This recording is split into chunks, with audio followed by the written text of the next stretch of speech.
जातला बाज़ार में सिलेंडर की दुकान पर आग भड़क उठी, जिसकी वजह से बाकी दुकानें भी जो हैं वो लिपटमा चुकी हैं। हम खबर से आपको आगाह कर रहे हैं जातला से, जहां पर सिलेंडर की दुकान पर सिलेंडर फटने की वजह से आग लग गई है, जिसकी वजह से बिजनवा की दुकानें भी आग की लपट में आ गई। ये नज़ारा आप देख रहे हैं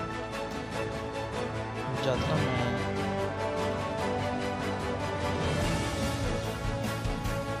ये आप देख रहे हैं कि दुकान में आग भड़क उठी है और अभी तक किसी भी जान नुकसान का इतला नहीं मिली। जैसे ही कोई अपडेट मिलती है हम आपको बताते हैं। जातला में जो है गैस दुकान थी, उस पर सिलेंडर फटने की वजह से अचानक आग